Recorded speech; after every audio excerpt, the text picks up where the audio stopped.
become a maintenance item. I was like, Yeah. screw it. If it was a maintenance item, I'd still have it, and everybody hates it. I hate maintenance is a challenge. There's like a middle ground where you got to get past. Yeah. Try it again. We know we're not talking property maintenance. We're talking mustache maintenance right now for the Facebook Live people that are just joining us, hopefully. But I always just keep a little stubble. That's super easy. at least less maintenance as possible. Yeah. Did you guys see that St. Louis County just extended their stay-at-home order till May 15th? I did not. Dang, it's crazy. Is that something that can get rescinded ever? If like other states are going to start to open up things slowly, I think. Can they go back on it or not? I don't know that they can go back on. Maybe they can. I don't know. But I'm just glad we live in St. Charles County. Yes. I haven't heard anything about them yet. Hopefully. I haven't heard anything on the state either. Yeah. The state won't do it. Sounds like they're going to be making an announcement here very soon. I think the city is potentially a little more left leaning than the state, a little on the right. For I think. sure. So I think they could potentially be different. And there's more. I mean, everybody's closer together in St. Louis City and County than out here. Makes more sense. We got more than, space. We do. Not as much space between us, but. All right, let's get this rolling, guys. You ready, Lucas? I'm ready. I was wondering if that was 6 feet. I think it's objects in the camera are closer than they appear. Yeah, Yes, we're I like think so. we're like 10 feet apart. It so feels just like can't at count. least 8 feet. Yeah. Feels like it to me. So, guys, thanks for joining us out there in Facebook and YouTube land. We're excited to keep doing this. And my name is Brian Schroeder, and with Sam Prim and Lucas Walls at home today. We have a flipping business here in the St. Louis area. We have a hard money lending business. We have a nice portfolio of rentals.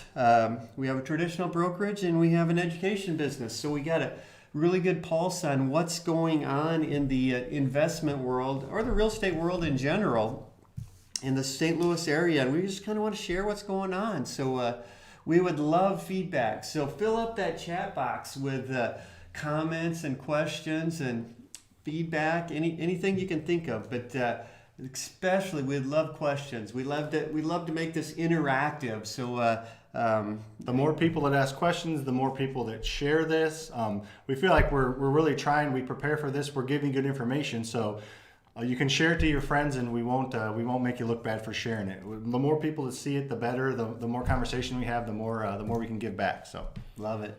As I hear a lot, smash that like button or that subscription button. Don't hurt your finger though. Yeah, just lightly hit it. Right on. All right, we're going to jump right in. I kind of want. I'm developing a theory the last couple days that I kind of want to just throw out there. What I've been seeing and just my own theory. This is Brian's theory at the moment, so take it for what that is. But the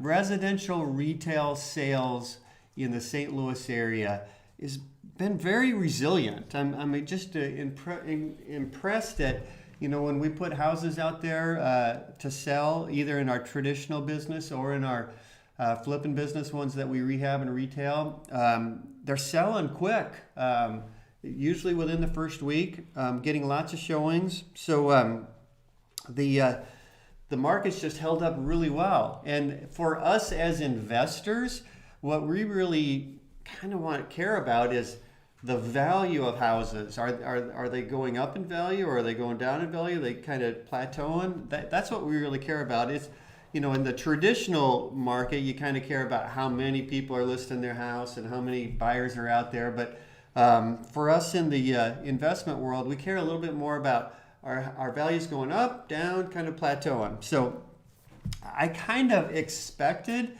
with the economy was like rolling along. It was doing freaking awesome, and then it kind of hit a brick wall. So I kind of expected the values might, drop a little bit.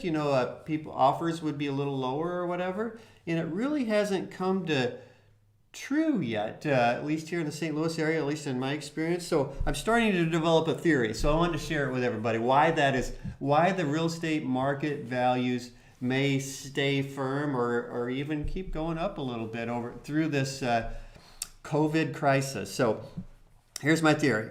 And this is true for the most part in what I'm going to call the $125,000 to $250,000 price range, which is what the majority of what we do. We do a little bit lower than that, a little bit higher than that. So maybe 100 to 300,000, but in that general price range.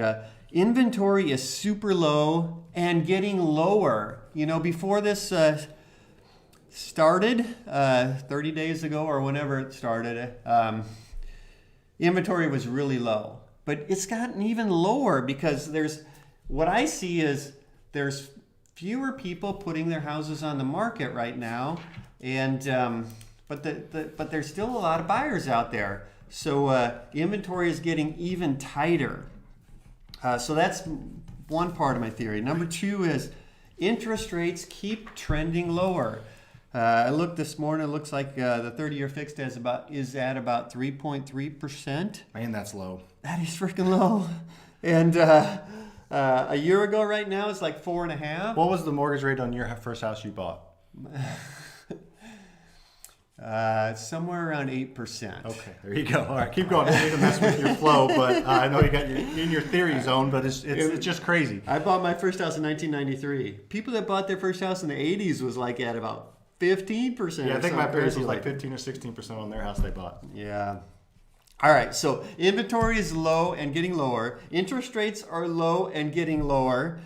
Real estate is local, and we're in the St. Louis metro area, and the number of people getting infected with this virus, it's definitely happening, but it's not like in New York City or other places like that. So I feel like we just aren't being affected as much as some other parts of the country.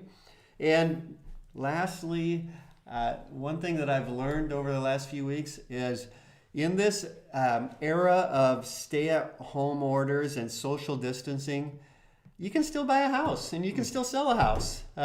You can't go to a restaurant and sit in the dining room, and you can't go to a baseball game, and you can't go on a cruise, but you can still buy a house and you can still sell a house, and people are doing it. So for those reasons, I'm kind of optimistic that values are going to be stable, or I'd even keep going up. But give me some feedback. What do you guys think? I'll go first, then Luke can go. Yeah, I agree. I think that is the reason why we preach internally and at Buyers Club and things like that. We preach that we like to be in that 100 to 300 range because we feel like it's always usually stable. There's a huge number of percentage of people that can afford $100,000 to $300,000 house. So yeah. A lot of people are looking, and there's just not as much inventory out there as required from those people. Not as many people can afford a $500,000 house. So it's just a simple supply and demand thing. And the fact that inventory is so low and getting lower is part of the reason why we had our little back and forth last week that we're adding rentals through the BRRRR method and going to refinance out. I'm confident that the values of the properties in that price range is going to be pretty much what it is now, or maybe slightly down, but not down a crazy amount to not make the BRRRR method work.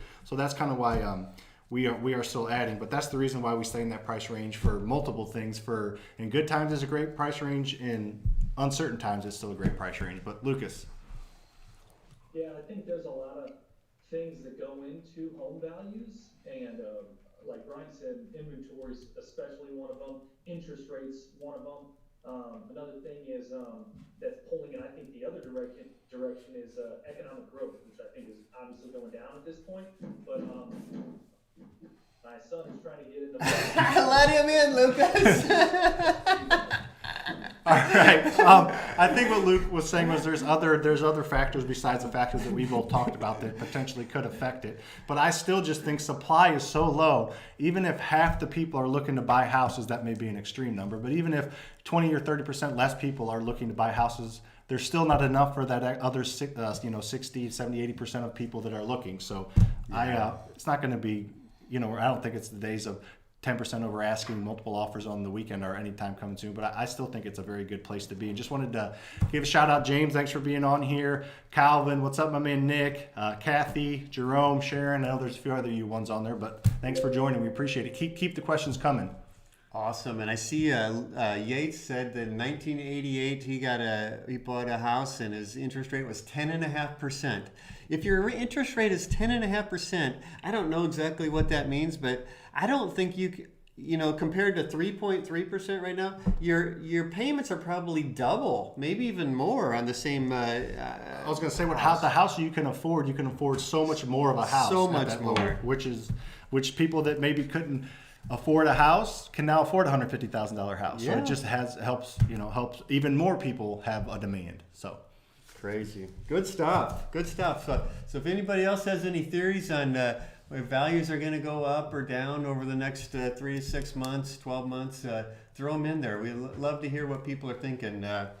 we want to get to Nick's question real quick. Do you want? Oh, yeah. We What's got Nick's questions. question? He just asked. Nick just asked. Wanted to talk about the lending business. The best way to finance properties right now, and because you guys have made a few changes in the lending business. So just kind of what your parameters are now, and if you think that what the best way to finance a rental property right now is.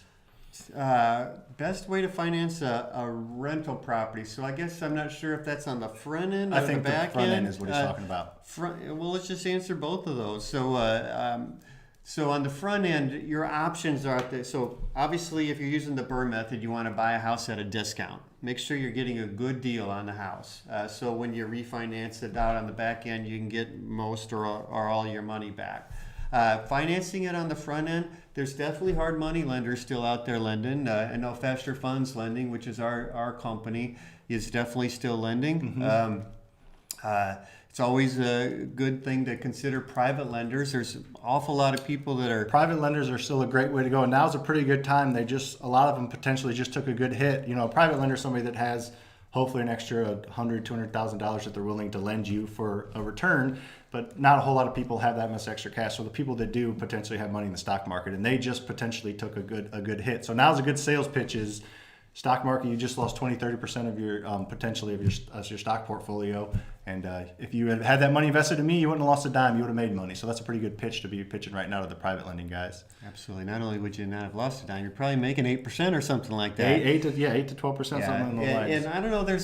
It seems to me I run into a lot of people that are concerned about it. Hey, I don't know anybody that's got money that would be interested in loaning to me for my real estate. And I found that if you just start talking, there's a lot of people out there, typically in your friend or family group, that are willing to lend you money short term on real estate, as long as it's secured properly. Just secure them with a promissory note and a deed of trust. We pay our private lenders 8%. Which is a great return, 8% annualized. So, and we just pay them on a month. Well, I guess we don't pay them on a monthly basis. We pay them when we. I think there's different ways to do it. That's the thing with private lending. You can pay on a quarterly basis. You can pay per deal. You can pay per month. Our portfolio has grown, 90% with private money, and we pay a sliding scale, depending on how quick we turn the property. So you have flexibility with private lenders, which is great, right, Lucas? Right, yeah, so let me get into Nick's actual question here. So he's talking about a property that has already been rehabbed, but would be a great rental. So, and how to fund that type of deal, because we bought a few, what I would call them turnkey deals. And Brian hit on this a little bit, but if you can't get them at a big enough discount to BRRRR out, then it's not a good BRRRR property. Right. If you can't get it at a big enough discount, you're going to have to put money down on something like that. Yeah, and there's nothing wrong with if you got to put 5 or 10 or 15% or even 20% down on rental property, it doesn't make it a bad deal as long as you got the money to do it. It's still a good way to do it. And financing, local banks are definitely still doing loans. First State Bank, First of St. Charles is, American Bank is, First State Community Bank is. Those are the three ones that we mainly use, and they all are three. We've done loans with all three of them here recently, so Yep. we know that they're all still lending. The Fannie Mae, Freddie Mac type stuff is still out there too. You got to do that in your personal name, which is a little different than. Up to 10 times. Yeah, you can only do 10 loans. You typically do that through a mortgage broker. If you're going to a local bank, I don't know what I was going to say there, but That's all right. I had one last thing, so the other thing, Nick, if you can't quite BRRRR out and you're in that price range that we're talking about, it's hot, you can sell it. You have the option. I know Phil Blackwood, our dispositions guy, just had a house that he put a little more money into, and in Wentzville and put it on the market and sold it within a couple days and is going to make, a good chunk of change. You have that option if you're buying it, maybe not quite enough to burr it, but you can still either put a few grand down to make the burr work, or you can just sell it on the open market, or on the retail market if, make 10, 15, 20 grand or something like that if it won't quite burr out, which is you can take that money and use that for the next one that doesn't burr out if you want to add rentals. So. Yeah. That's a great point. The money that you put down on a rental acquisition, if it's in a little better shape and can't quite get enough of a discount that you normally would, can be on the back end. Wait and see until maybe you can burr out, maybe you get a great appraisal. So maybe you put that money down on the back end instead of the front end. Awesome. All right, let's hit a couple other topics real quick. Great questions. Keep them coming, guys. Yeah, keep the questions coming. These SBA loans have been kind of on a lot of people's minds lately, so we thought we'd just give a quick update. The PPP loan that is part of it, a lot of people have been getting their funds this week. We did. So if you got employees out there and you applied for that PPP program through the SBA, it seems like that money is coming through pretty much this week. Yep. So. I know there's a lot of people out there that applied for the EIDL loan through the SBA. That's if you don't have necessarily have employees. I don't know as much about that, but from the people that I've been talking to, it seems like nobody's got funded on that yet. Seems like they're a little bit behind the PPP program. You guys know anything more about that? I do. We got a couple emails from them, the SBA when I applied for them, and they, from what I could tell, and I may be wrong here, but they're basically saying they're, a big backlog and they're trying to speed up the underwriting process. And what they're basing it on is number of employees still, though. So they'll give $1,000 per employee. So if you have 5 employees and you're applying for that disaster relief forgivable, up to $10,000, they'll potentially be giving you $5,000 as opposed to digging into all the details of everything. So that's what I'm hearing. Don't know if that's true or not, but if you guys are hearing anything different, throw it in the chat line and we can either try to answer it or portray it out to everybody else. Yeah, and if anybody else out there has either received that PPP loan or the EIDL loan or has some insight, let us know. Another thing that was kind of in the news over the last few weeks is everybody was curious how well landlords were going to do collecting rent. So we thought we'd give an update. So Debbie and I have a portfolio of rentals, and then Sam and Lucas have a portfolio of rentals. But today is April 16th. As of today, Debbie and I have collected 95% of our rent. And that's actually typical or even slightly better than where we would normally be at this point in the month. There's always a few people that are stragglers or whatever that we have in our portfolio of rentals. So we're pretty happy with how things have gone as far as rent collection. How about you guys? Yeah, I think we're sitting, Luke's is probably answer exactly. I did the quick math. I think we're like 85-ish% collected. We're at 83%. Close enough. And last month was about 85, 86 through the 15th. And I ran that through yesterday. Most of our stragglers, so that we have both apartment complexes and single family rentals. And our single family rentals are probably in that $900 to $1,500 price range, but our apartments are around that $600 price point. And they don't stick to pay on the first as well as our higher price point houses do. So I feel like with our single family houses, we're about that 92, 93, but our apartments might even be a little lower, like that 75%, because they kind of pay throughout the month, and that's pretty typical. It's interesting. Maybe a little difference between the single family and the apartments. I agree, yeah, because you're mainly pretty much all single family, and then we're half and half. And we're still at that mid-80s, so I still feel like we're doing well. We're going to keep pushing it. I don't expect us to collect as much as last month, but I expect it to be close. So, sounds good. All right, let's do a quick shout out to our trusted vendor this week. It's the Lindenwood Agency, and I want to share, and feel free to jump in on this, Lucas or Sam. When I did my first flip, A long time ago. Long time ago. I just went to my my homeowner's insurance guy, and I got insurance on a flip house. I didn't know any better, and honestly, my insurance guy didn't either. And what I know now, looking back on it, I know I didn't have the proper coverage on And it's probably expensive.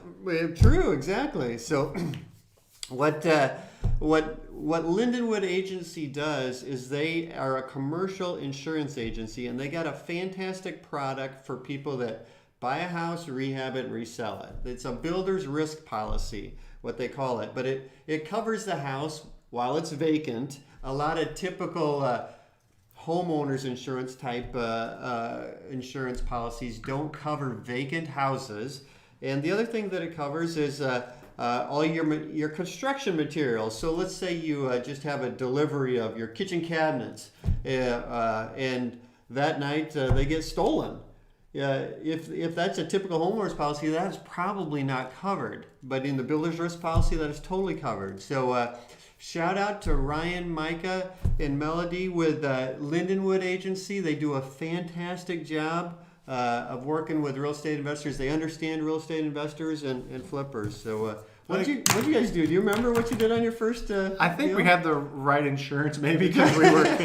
I think we did it right. But yeah, just to echo that really quickly. Yeah, it just the biggest difference is having the house be vacant or not, and being able to have insurance or not. We've only filed one claim, and it was because the sewer backed up in one of our rehabs in a finished basement, and I think we had a check, for $5 or $6 grand in that first right away, within the first week or two.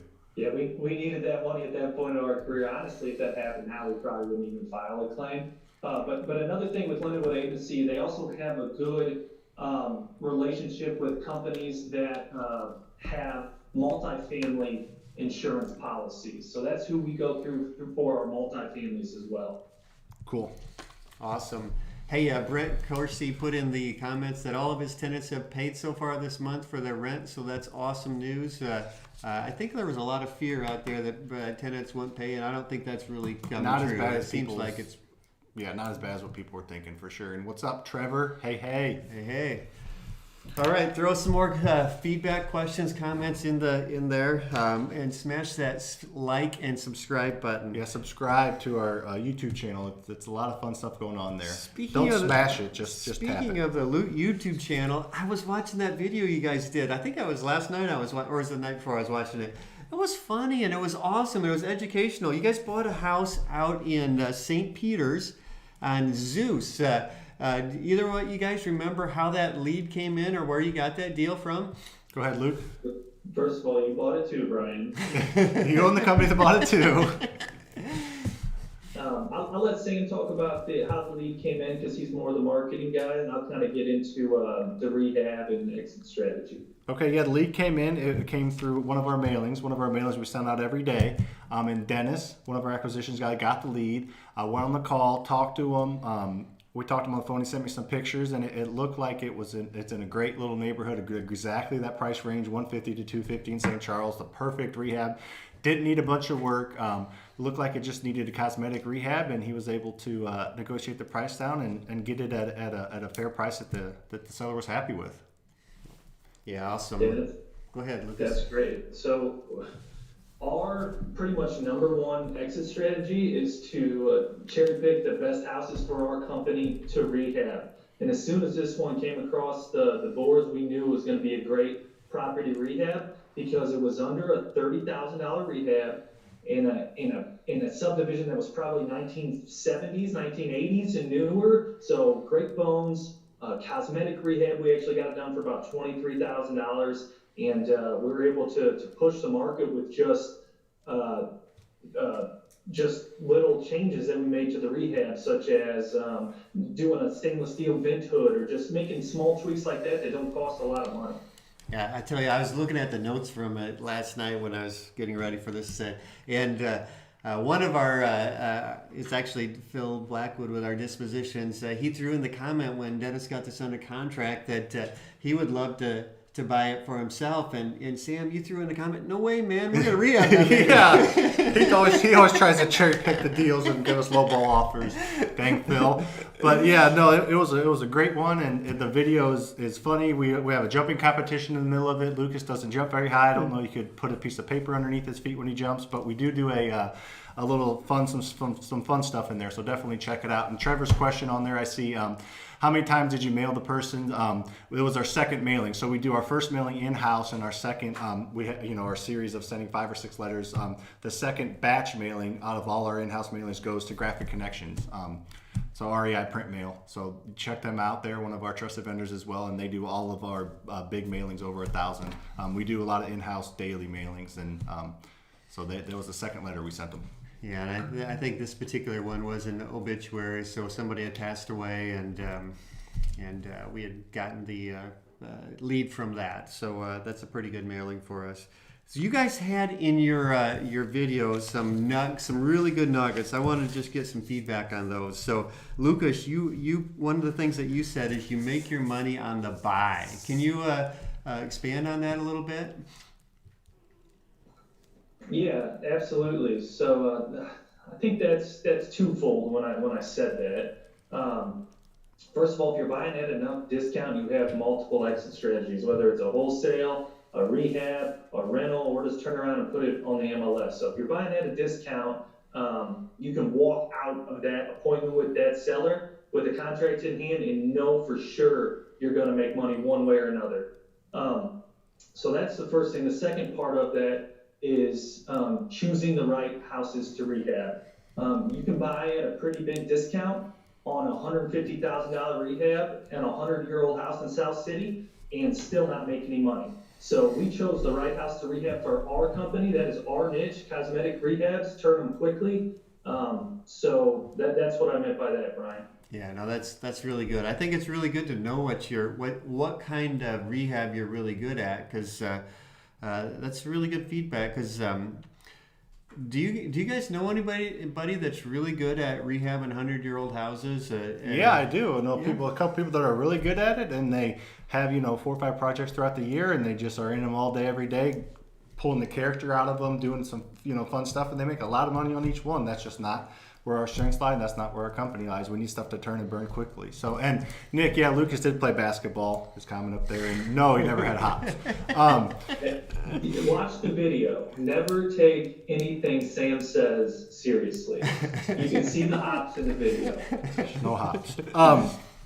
But yeah, no, a lot of it's just selecting the right house. Like you said, there's nothing wrong with rehabbing 100-year-old houses. People do it all the time, make a lot of money. It's just you have to stay in our lane, and our lane is those quick turn and burns. It's so weird too that I feel like some people are just really good at rehabbing 100-year-old houses, and some people are good in a certain neighborhood, and for whatever reason, we're just good at like $30,000 and less rehabs in subdivisions that were built in the 1980s or newer, and I don't know why that is. It's just what we're better at. So we stay in our role.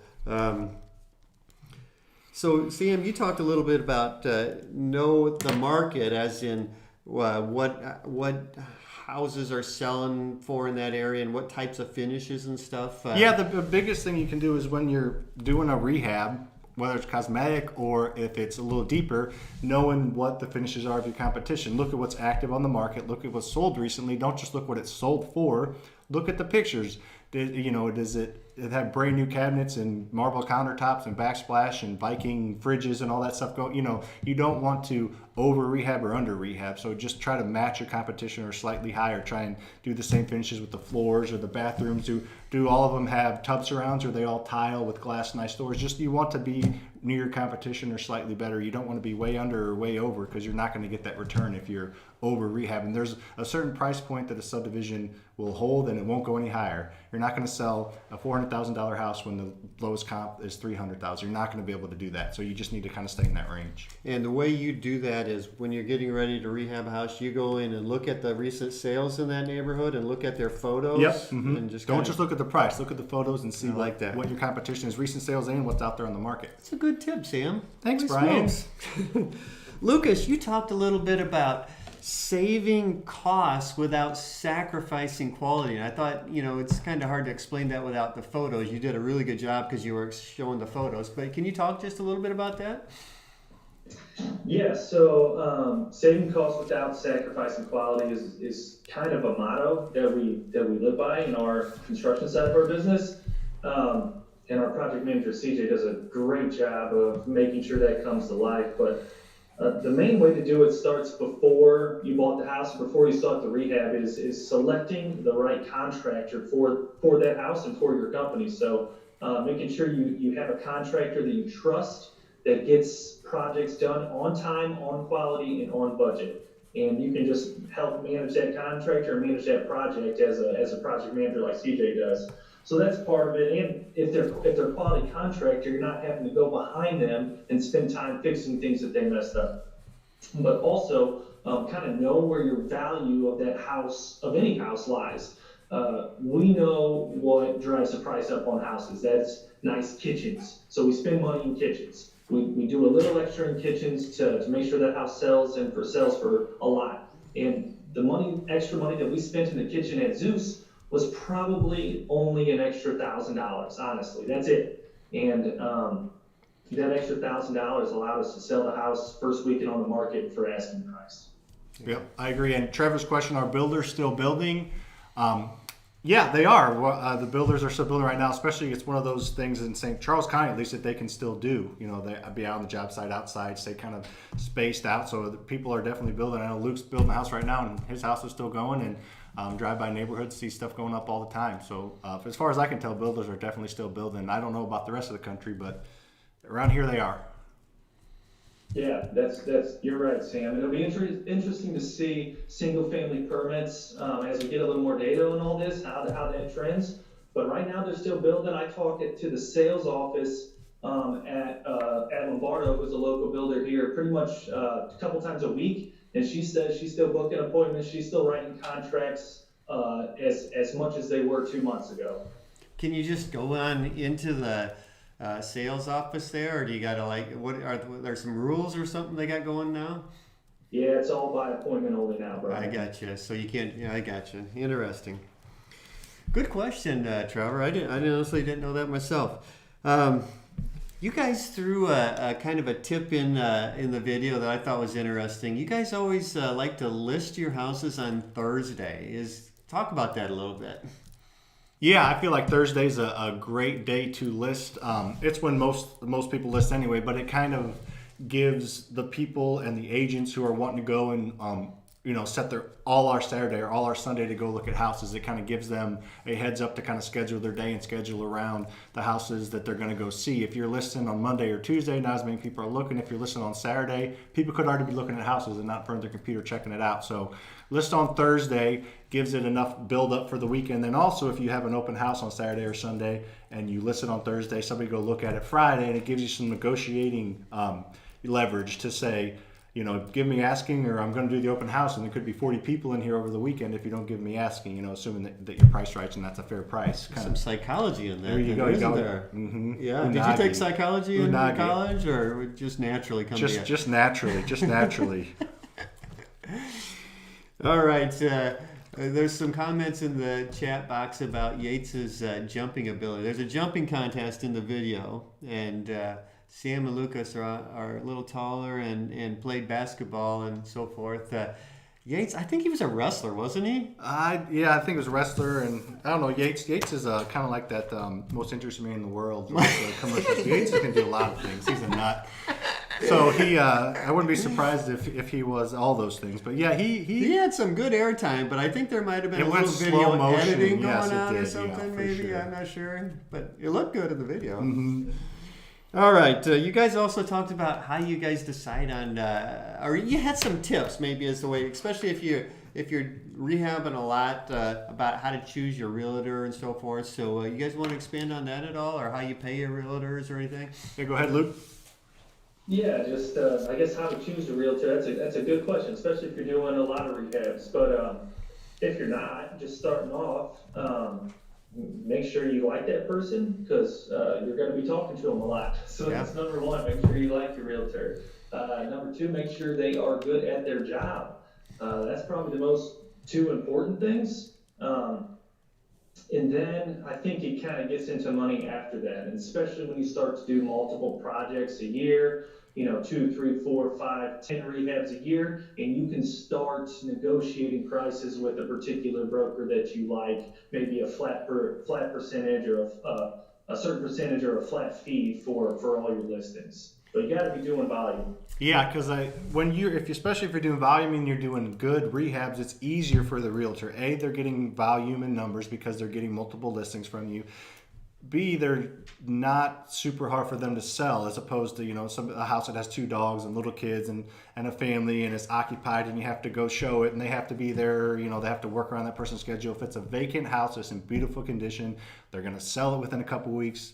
Most realtors are willing to give a little cutback because they're not going to spend as much time on it. Yeah, and I think it's always good to use a realtor that understands real estate investors and has experience with doing flips. It's just a little different, not a hugely different thing, but it's just a little different. And the realtor we use, Claire, she's freaking awesome, and she's listed, I don't know, thousands of flips over the years.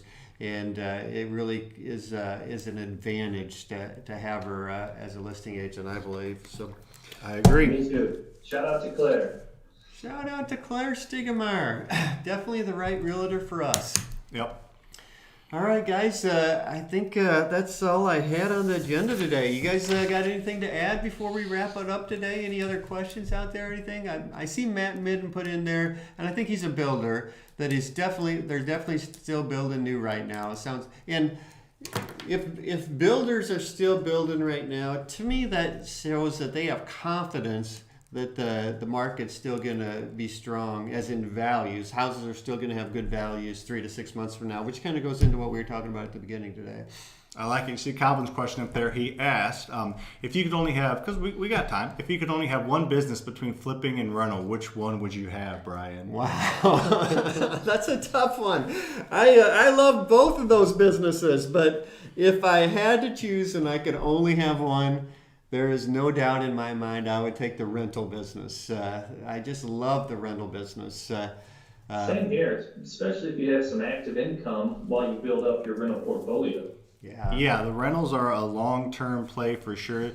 I feel like rentals create long-term, I always talk about long-term generational wealth, like financial freedom, somewhat passively. Flips are great and they're awesome, but it's not as long-term unless you save your money or don't spend it. The rentals, it just keeps going up in value. I get that it could dip a little bit, but overall it's going to go up in value, I promise.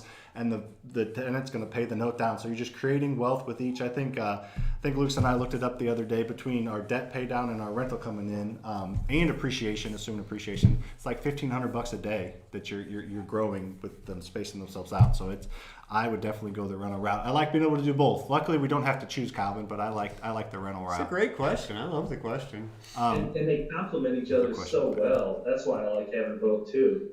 Yeah. The two businesses. Yeah, and me too. They complement each other so well. That's great feedback, Lucas. The rental business is just so powerful. The flipping business, it's fun. I enjoy it. But it's kind of a job to a certain extent. It's a grind. It's a grind. It's a fun. To me, I was an engineer. It's a hell of a lot more fun than being an engineer. Pretty much everything's a hell of a lot more fun than being an engineer, I think. You're Brian. probably right. So you see, we got someone from the Virgin Islands, the Retire Mentality, checking us out from the Virgin Islands. That's pretty cool. Holy shit, that's awesome. Brian, you can't say that. It's Facebook Live. There's a good one. Any advice on screening tenants during this pandemic? I don't do it. So how about you? You got advice? Yeah, so my wife does it all for me. I got a little bit of advice on that. So we're extra careful right now when we're screening tenants, and we have tenants that we have with their lease coming up that have been potential issue tenants. We're going month to month with those, just so who knows what could happen in a month or two. They can get out if they want to, without paying the penalty, and we can have the conversation to get out if we need to in a couple months when this all clears up in there, if we're still having issues with them. Great tenants, we're still approving.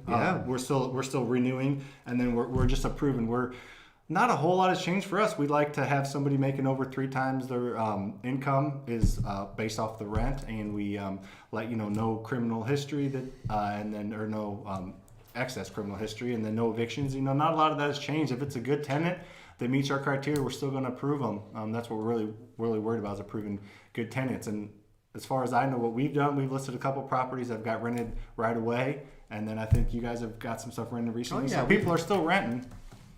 Lucas, you got anything to add to that? Yeah. I don't. I think Dusty got 5 applications on his house that he just listed this weekend too. So houses are still renting, absolutely. They're still renting, they're still selling, and They are. And I mean, the question is, any advice on screening tenants during the pandemic? And I think I would say is, I would just keep doing what you were doing before. I don't know that I would really change anything as far as screening goes. Whatever your qualifications were before the pandemic, they're probably pretty much the same now. Yeah, it might be a good time to tighten up your systems around tenant screening or something like that, but stick to your fundamentals for sure. Yeah, I agree. I love that. That's a good saying, Lucas. Stick to the fundamentals. we've been talking about that all year, even before all this happened. Stick to the fundamentals. So. All right. Is there any other questions out there that we missed? I don't see any, but if anybody's got any last minute question, throw it in there. Other than that, we appreciate you joining us. This is a lot of fun for us. It is fun, yep. We're continuing to put out videos on our YouTube page, so make sure you go to our YouTube page if you're enjoying this, because the videos are fun and entertaining and educational, very educational. Mm-hmm. We do have a boot camp coming up. You want to tell everybody? Yeah, we've got a about boot camp coming up May 9th. We're hoping to be able to hold it in person. If not, we will definitely have a virtual option if it comes down to that. But we're talking about growing a rental portfolio. Between Brian, Luke, and myself, we have over 250 doors, over $22 million worth of real estate. We collect over $200,000 a month in gross rent, so we're very dialed into the landlording and single family or small apartment for Luke's and I, space. So we have a great day lined up. You're gonna be able to walk out that day, know exactly how to buy rentals, where to go to find them, how to refinance them, how to screen tenants, how to find tenants, and basically walk out the door that day with all the tools you need to grow a rental portfolio that create long-term generational wealth. We're setting you up to have be able to retire early or retire better, and it's going to be a fun day with a lot of good information, a lot of good physical takeaways, calculators and rehab estimators, and a lot of stuff. So you're going to be able to walk out that day confidently growing a rental portfolio. Awesome. And if anybody wants any information on that, just go to FasterFreedom.com. Rachel, it looks like somebody just put a link into the channel. So, all right, guys, it was good seeing everybody. Good to see you, Lucas. Sam, it was fun. We'll do it again next week. Next Thursday, 11:30 a.m. Join us and bring your questions. We'll be bringing whatever the news of the day is and some of our experience.